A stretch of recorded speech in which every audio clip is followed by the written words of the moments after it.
Down. I'm Jason Gilbo at JGilbo11, taking a look at pitching on tonight's 15-game slate for FanDuel and DraftKings. Jumping right into it here, first game, you got the Rockies and Nationals. Gio Gonzalez taking on Jeff Hoffman. Hoffman is certainly not a guy I'm looking to use tonight. You can scratch him off of your list as well. As far as Gio Gonzalez goes, very cheap on DraftKings. FanDuel, he's still at a price where I'm not really in on. Obviously, it's just solely a GPP play, hoping to get the Coors Coors bats here, given that they're on the road. A lot less intimidating. Still not a good team against left-handed pitching anyway. You take most of those right-handed guys out of the lineup. I mean, DJ LeMahieu, who is questionable for tonight. Obviously, you have Arenado, who you have to worry about. Rabin, Hundley, guys that don't scare me outside of Arenado. So on DraftKings, certainly a GPP SB2 option. They're minus 213 favorites. Rockies are projected for under 4 runs. You can make a case for it, but Gonzalez isn't really my most favorite pitcher to use. But you look at him, I mean, average strikeout rate, certainly can throw a quality start and get around 5 to 6 strikeouts or so.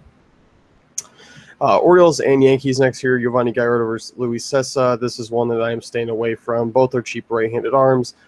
In that ballpark, certainly a downgrade for those pitchers. And as far as the offenses go, I mean, obviously you have the Orioles who are struggling, but still a team you really don't target with average right-handers. Yankees hitting a little bit better. Obviously, a couple of young guys in their lineup make it kind of pop a little bit now. Maybe a team that does hit better at home, so I'm just staying away from Gallardo as well, who really hasn't looked that great. Twins and Blue Jays next year. You got Francisco Liriano versus Pat Dean. Pat Dean's an easy one you can rule out tonight. Liriano, a cheap kind of GPP option. I do think it is a high-risk, high-reward type of deal here. 7,600 on FanDuel. I'm okay with that. I do like his price a little bit better on DraftKings, even though it's fairly similar, 6,900. But as far as the two SB2s go, it does take a little bit into account there. But overall, I mean, obviously look at this Twins offense that has been rolling hot in the second half. Against lefties, there's still something that do scare me a little bit. But 10th in WOBA, still a 23% strikeout rate. It's just a matter of what Liriano is going to show up. So obviously he's a deep tournament play. Obviously, you look at what Liriano does. Strikeout rate-wise, still missing bats. I mean, 11% swing and strike percentage, which is nice.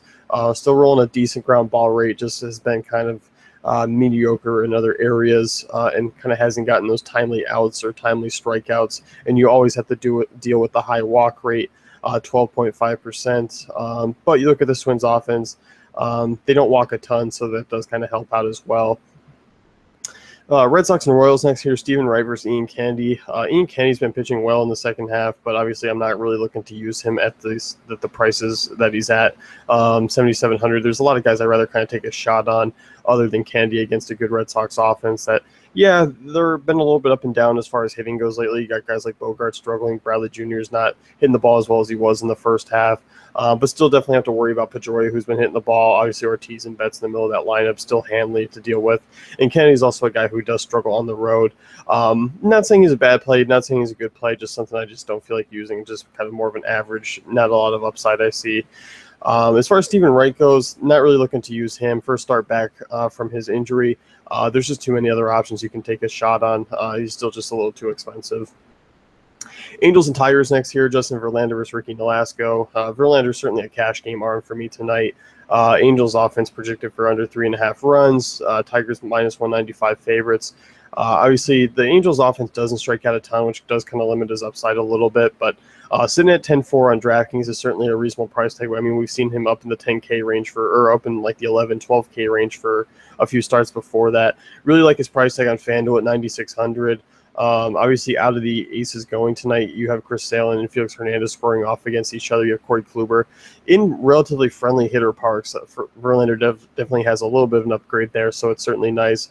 And really, you look at this Angels lineup outside of Trout, Calhoun, and Pujols there. Not a lot to worry about, so I'm fine with Verlander in all formats. He's certainly a solid option.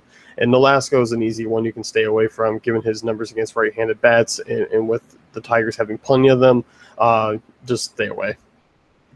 Padres and Marlins next year, David Phelps versus Jared Cozart. Phelps is obviously going to be a popular guy tonight. You look at him on DraftKings, a reasonable SP2 price, 8,700. I don't even mind him as an SP1 in GPPs if you're kind of paying up or doing something weird with your SP2 and trying to get a high price stack in. I think on FanDuel, I think out of the cheaper options at 7K, he's going to be someone who's going to be a pretty popular GPP play, and even might even be a cash game guy for some people, which I'm certainly okay with, just getting the bats that you want to get. You look at this Padres offense. I mean, they've just been horrendous of late. Under a 3.5 run total, near 3.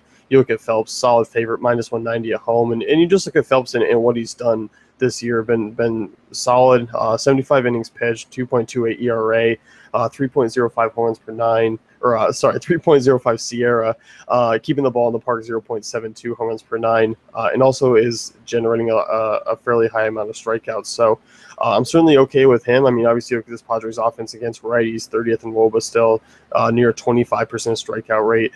Phelps is a solid option in all formats, and he's going to definitely be a popular play. Jared Kozart on the other side, not necessarily saying that he's going to get shelled, but he's just a guy who doesn't really have any upside or any real use on the slate. Adam Morgan, Bartolo Colon next here, Mets and Phillies in New York. Mets are -168 favorite. You look at Colon, I mean, cheap guy, 7,600. I think you always kind of look at him more so on DraftKings just because you can use him as an SP2. He's a guy who's going to hover probably around 15 to 20 points tonight. He's a fine option. I mean, he's not going to get you anything crazy in my opinion, but definitely much more of an SP2 play because I think you can look at David Phelps at 7K, who's 500 less on FanDuel, as just the kind of a better option there.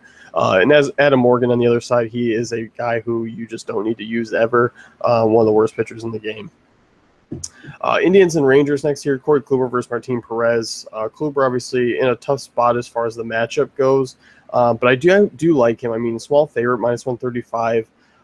You look at this Rangers offense. I mean, kind of been hit and miss. I mean, they do rank in the top half of the league against right-handed pitching, but this is a team that can go down at times, and we know when Kluber's on, he's certainly on. Still missing plenty of bats, 12.3% swinging strike rate, 25.4 strikeout percentage. As far as home runs go, he's done a lot better job at keeping them in the park, 0.80 home runs per nine. I'm certainly okay with using him. I do rank Verlander ahead of him in cash games a little bit better as an option in terms of safety. But obviously, he's going to make his case around guys like Sale and Hernandez tonight. So certainly okay with using Kluber. And Perez on the other side, not looking to use him. Even though the Indians' offense is much better against right-handed pitching than they are against lefties, you still look at a lot of those right-handed bets, and Perez is just way too average with his numbers. Rays and Astros next year, Drew Smiley versus Mike Fiers. And this one I think is a great GPP game as far as hitters and pitching goes, just because you look at both these teams. I mean, high strikeout rate against their handedness. Astros against lefties, 22.6%. They are in the top half of the league, which obviously speaks to something, but still are such a boomer bust team. As far as the Rays go, they're a team you can really target, middle of the league, 24% strikeout rate. So strikeout upside is certainly there for both of these pitchers, but the blow potential is certainly there as well. Smiley is a guy who obviously I do trust a little bit more, but given his 1.63 home runs per nine, I am a little bit worried. The ground ball rate's a little bit worrisome, but I do like the 24% strikeout rate. I do like the 11% swinging strike percentage, so that is something that's certainly there. As far as Fiers go, he's a guy who I think has more of a blow potential, even though this Rays offense is worse right now. Just given the fact that we've seen him do it a few times this year, and obviously he's not a big strikeout guy, and he does give up homers. So proceed with caution, but I do think both are intriguing GPP options on the slate. Mariners and White Sox next year. Chris Sale versus Felix Hernandez. This one obviously an ace, a battle of aces. Chris Sale obviously in a decent matchup against this Mariners offense. Against lefties are really middle of the road. 21% strikeout rates, 18th in WOBA. So you can definitely use Sale tonight. I think obviously the win factor is something that's a little bit concerning for both these guys at their prices on FanDuel.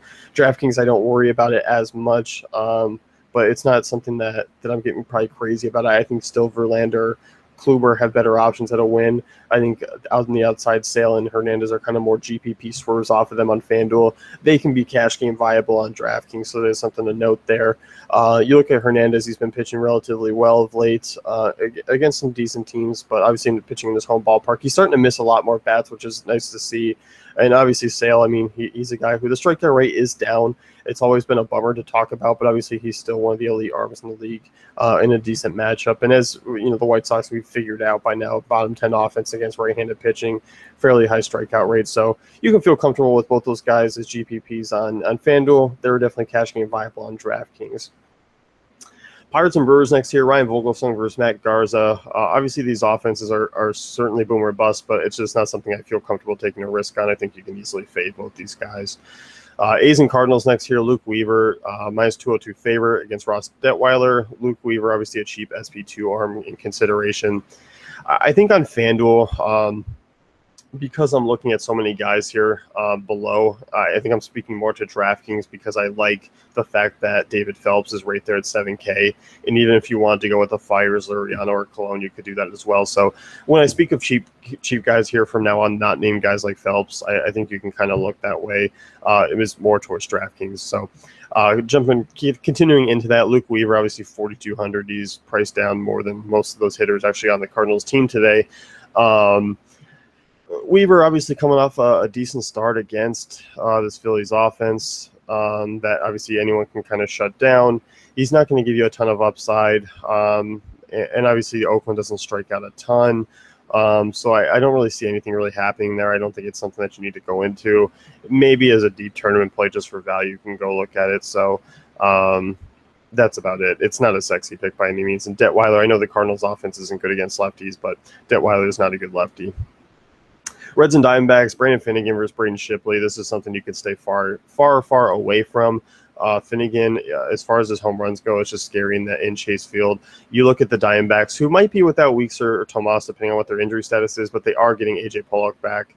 That's a big boost to their lineup against lefties. Already having Castillo, already having Segura, already having Goldschmidt. It's a stay-away situation. As far as Shipley goes, cheap guy, but I actually like the Reds offense a little bit more here. Shipley's a guy who obviously is, through one good start against the Mets, had a decent start against the Dodgers as well, has done nothing since then in a matchup against the Padres and another matchup against the Mets. So just kind of staying away there. He doesn't miss a lot of bats, a lot of the base runners, so it's something you can just easily clear ship there. Cubs and Dodgers next year, Bud Norris versus Mike Montgomery. Mike Montgomery obviously would be an intriguing play if he was getting a full workload. In that terms, I don't think he is. That is one thing to kind of consider with him, even though it is a great matchup.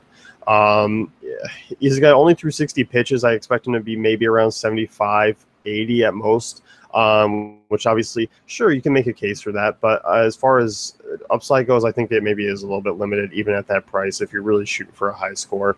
And Bud Norris on the other side struggles with lefty bats. I think that's danger against this Cubs offense. And even though they're not projected for a high total, Bud Norris doesn't really give you any real upside. Braves and Giants next year, Jeff Samardzija versus Joe De La Cruz. Joel De La Cruz you can write off as well. Jeff Samardzija, obviously, if Freddie Freeman's out of the lineup, it makes him a little bit more interesting. Jeff Samardzija has been a guy who's just rode hot and cold streaks this year, and he might be in another hot streak at the moment.